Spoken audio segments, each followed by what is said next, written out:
Am I the asshole for telling my sister to stop expecting me to play baby daddy? My 29F twin sister, Maya, has a 1-year-old son, Lucas. A little backstory. She had a horrible pregnancy right from the first trimester and had to quit her job since she was spending too much time out of the office. Her ex-boyfriend turned out to be a poss who claimed Maya had cheated on him and pinned the baby on him, and when my family insisted on taking a paternity test as soon as the baby was born, he agreed but went out for some milk before the due date.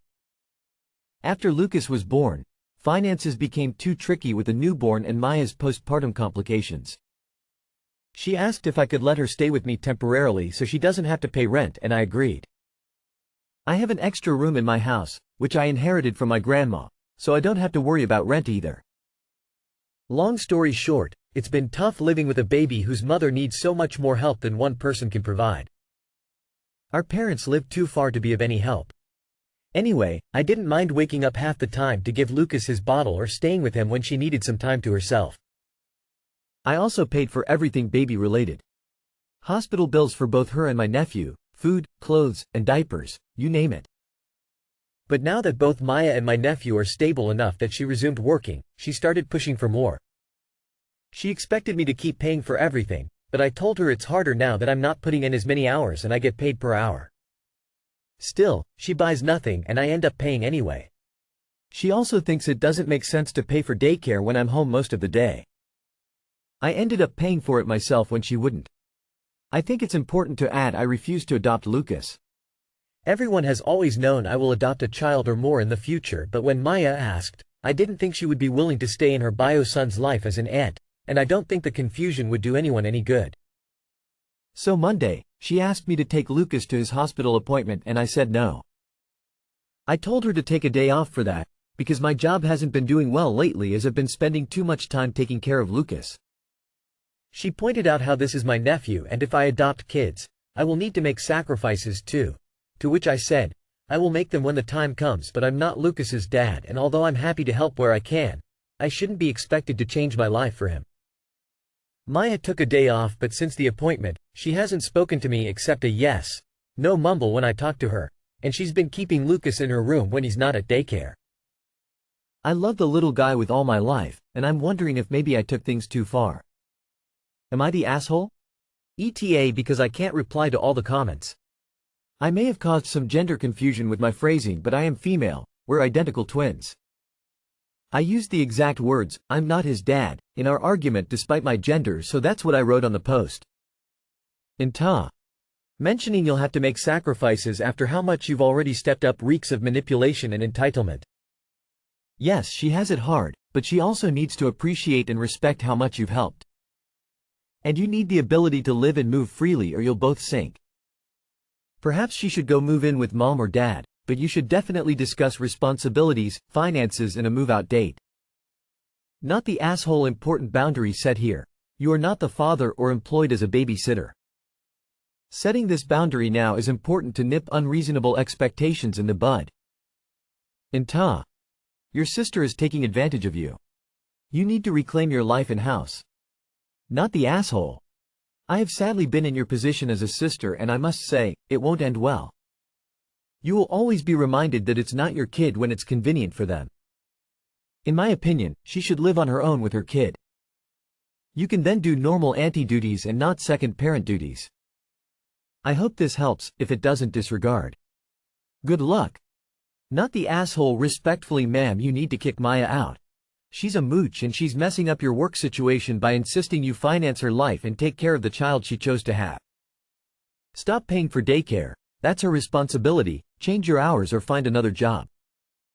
Start eviction proceedings quietly, but tell your sister she has 36 days, whatever you prefer, to find somewhere else to go. Get her out. She'll take over your house and your life with her entitlement. You're kind of being a doormat. Nip this in the bud now. Not the asshole. It sounds like you took it just far enough. She has to know where your boundaries are. Once she's calmed down, you can reiterate that you love the kid and do still want to support her but can't pay for everything and constantly babysit. Especially if it's affecting your job. Am I the asshole for not buying my cousin something to eat when we went to the beach? Edit. I did let my cousin choose something we both liked. F25, took my cousin, F6, and my kids, M4 and F6, to the beach this past weekend. I offered to take my cousin because she's around the same age as my kids and they get along great, so I thought it would be fun. While we were there, we went out to eat. My cousin is extremely picky and anytime I buy her food while we're out or cook anything, she takes a few bites and throws the rest away. I told her I was not buying her any food and that her and I could share something and she could have as much of it as she'd like. Well, she didn't like that because I got my kids their own meals, which they ate all of.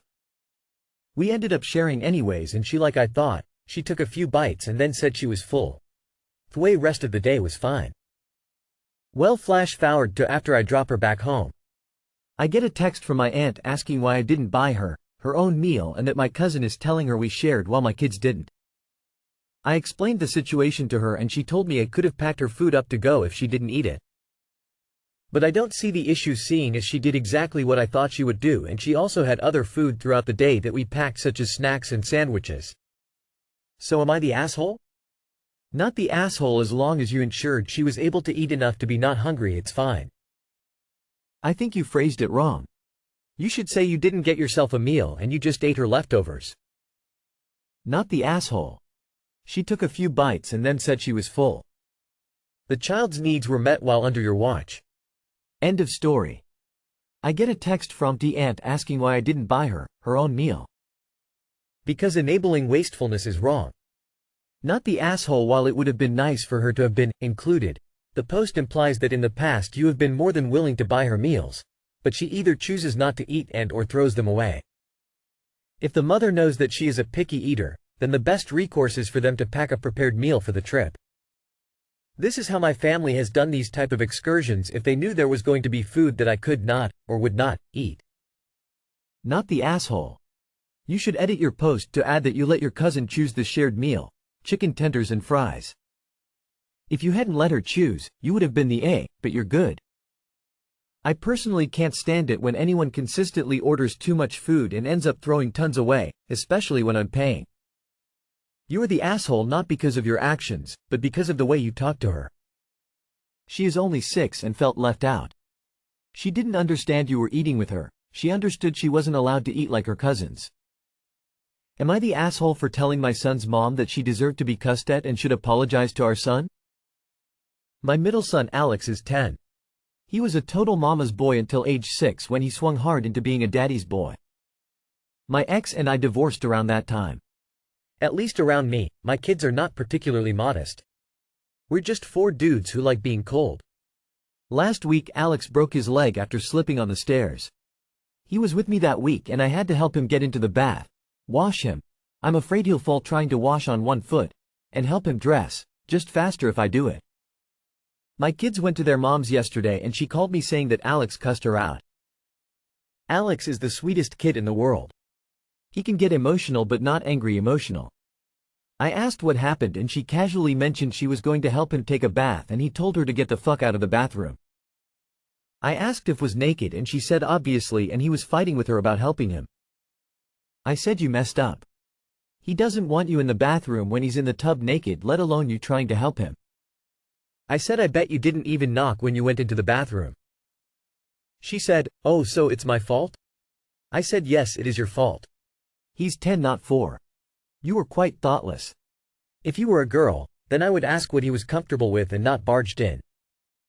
She told me she thinks he should have no Xbox for a week and since it would overlap with my time she wanted my cooperation. I said no. If anything you should apologize to him and acknowledge that you messed up. Then he'll apologize for cussing and cry and never do it again. She says she can't believe my stance. Edit. My son needs help bathing if he has to stand up because he will fall over. He doesn't need help if he's sitting in the tub with his legs over the edge of the tub. Yes, he can't wash that well sitting but he's not able to run around or play so he's not dirty or sweaty. His mom walked in the bathroom when he was taking a bath and he told her to leave. She said she was going to help wash him and he cussed her out. Not the asshole. It sounds like he asked nicely first, and when she would leave he resorted to cussing her out. A talk about using foul language is warranted, but he shouldn't be punished for standing his ground and asking for privacy. If you approach a vulnerable dog, he will growl, and if you keep approaching he will probably bite you. I'm not comparing your son to a dog, but he was most likely feeling more vulnerable than usual, and with a cast on his leg he couldn't exactly reach for a towel or anything to cover himself. He lashed out as aggressively as he could to get his wishes met. These comments are wild. If this was a young girl, there would be an angry mob. My youngest is 10 and I have all boys. Never would I just barge in. Yes, he should not have used that language, but she would not listen to him. She kept forcing herself on him. She should have respected his privacy. Yes. Have a talk about how he spoke to his mother, but anything more is ridiculous. Not the asshole. I cannot get over how hypothetical these comments are. No one is questioning this story? I'm assuming the kid has a cast on. So why would any adult, especially a parent, let their 10-year-old be in a tub alone? I had a cast on my foot and taking baths in the tub were out of the question, and showers took a lot of effort. So. Bullshit detector is going off. Yeah, she should have knocked and asked if he needed help before going into the bathroom. But him telling his mom to leave the bathroom, that exact sentence? Where did he learn to speak to his mom that way? I think it would have been more natural for him to screech "get out," without using a curse word. That he felt comfortable using that word at her makes me think he's heard you use language like that to her. If so, it's setting a very poor example and teaches him to be disrespectful. Somewhat the asshole. She was wrong to just barge in. He is older, so it's different now, but there are better ways to handle this. You're grown, so you're supposed to work together. If your son said the same to you in your house, would you expect him to face consequences? Mom should still talk to him and tell him it was not okay to speak that way to anyone, but honestly you should speak to him too. Not saying what mom did was right, but now's the time to teach your son to handle things. To show him how to properly voice what he thinks about stuff, what makes him uncomfortable, etc. But I think you should both be on the same page for this type of behavior to anyone. I just could not imagine speaking to my parents like this ever, but especially not at 10. This is 100,000% learned from his father. Am I the asshole for telling my daughter's grandparents to stop giving her arm floaties and goggles in the pool? ETA, I'm reading some of your comments and I do agree, saying no goggles is definitely excessive. I'm honestly more set on no floaties. Both her grandparents and swim instructor have chlorine-free pools. ETA, in commenting about the goggles again, so I'm not constantly repeating myself, the goggles were a slight issue for me because her instructor discourages them for children learning to swim so that they are not afraid to open their eyes in water and see where they're going. This is a class that is made to stress safety and not stress competitive sports. My 24F daughter, 4F, goes to her grandparents' house every day that she's with her dad so they can watch her to babysit while her dad works. They put arm floaties and goggles on her when she gets in the pool and watch her from outside the pool.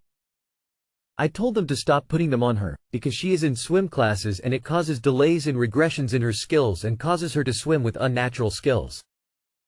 They told me it's okay, it's safer, and they feel more comfortable having her in the pool that way.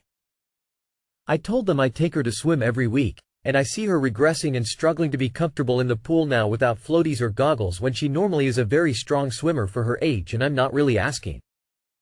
Her swimming instructor also agreed that using these can cause a regression in her swimming skills. She said they don't get in the pool and reiterated they feel more comfortable when she has these things with her. I said they should be in the pool with her regardless, and either they can do that or I'd prefer her not to be in their pool unless she can be free in the pool with no goggles or floaties, and she'll have to wait until I or her father can be in the pool with her. They said I'm being unreasonable and that they will put her in the pool and I'm being unfair and they're just trying to be safe. I said they're going to cause safety issues in the long run if she finds herself in a position where she falls in a pool or something similar and can't get herself out because her skills have regressed. They're calling me overdramatic, and her father is getting mad at me as well. Am I the asshole? ETA corrected my first sentence that says she goes there to babysit lol. Not the asshole. It sounds like you're not with her father anymore. Are the two of you on good terms? Because his parents might respond better if it came from him. Have you told him what her swim instructor said? If you can convince him, then getting him to talk to his parents would be the best approach. I'm on your side about the floaties being bad, but obviously her grandparents are going to keep doing it. You have two choices: don't send your daughter over there. She goes there only if you're with her, or you let them put floaties on her. There are some people you can't talk out of a bad decision. Why can't you get her an actual life jacket so she can use her arms freely and still make her grandparents comfortable? Your child's grandparents are not trained swimming instructors. They're trying to make sure your daughter doesn't drown on their watch. Honestly, you're the asshole. She's 4. Flotation devices are expected at that age and life-saving. Not the asshole, and as a professional lifeguard instructor for almost 10 years I want to make it very clear that arm floaties, specifically those without the chest piece, are not life-saving devices. They are made to assist weak swimmers with active supervision. A child should never be in a pool unattended, and if they refuse to follow that rule then there should be 0 pool time. Non-negotiable. The shortest recorded drowning happened just under 10 seconds. They went from perfectly fine to clinically dead in that time frame. Pool supervision is a requirement. They are using the floaties in lieu of proper supervision. I would not be comfortable with my 4-year-old swimming without adequate supervision. You are not the asshole, but you have a choice to make since they've shown they are not going to follow your instructions with regard to your child. Are you going to allow them to do what they want, or are you going to find alternative childcare arrangements? This must be your first time with grandparents who think they know more than you. Get used to it and pick your battles carefully as long as you need their help. You're not the asshole, but don't expect much to change, no matter what you say.